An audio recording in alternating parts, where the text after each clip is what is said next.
Good day everyone! Hello, kumusta kayo guys? I-share ko pala sa inyo yung mga bagong collection ko. Nabili ko lang siya sa murang halaga na. Ito si Red Suksum. Ang ganda. Pwede na siya direkta mo ng ibigay. Kung baka may gusto kang regaluhan na mahilig din sa plant. Oh, tapos lagyan mo na lang siguro ng ribbon. Parang okay na. Ayan.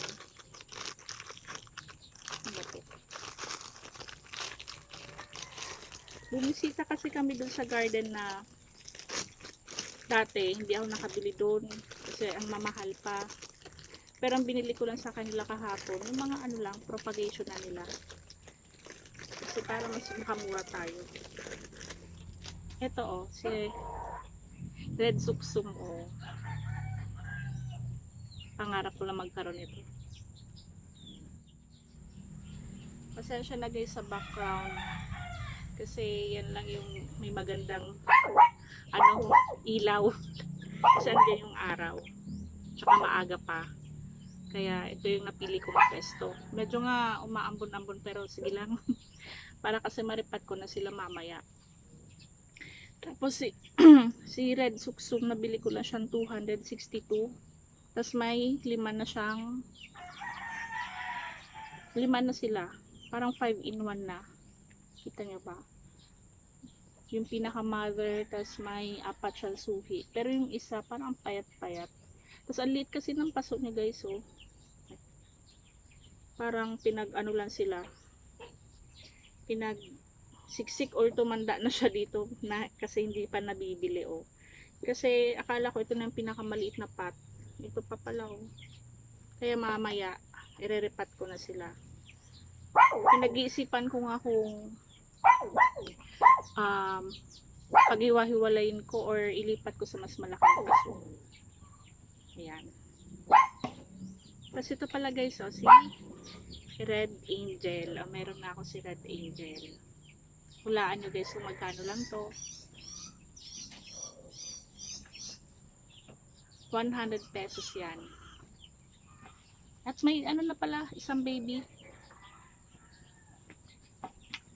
Sana abot pala yung boses ko dyan sa ang audio ng cellphone ko. Baka mahina na naman. At ito si Red Stardust. Yan. 100 din to. Tapos dalawa yung binili ko. Kasi nagagandaan kasi ako sa Red Stardust. Ang ganda ng foliage niya. Tapos diba dati sabi ko may nalusaw na ako dati nito. Kaya parang ako na wag ka na malusaw. At least dalawa sila. See? Maambon guys, ganun talaga. Pero okay lang yan. Ito si Red Hongyan. Sabi. Ito. 100 din po. Ay, saan ba yun? Kita nyo. Ayan. Mas gusto ko kasi ngayon guys yung mapupula, yung mga pink.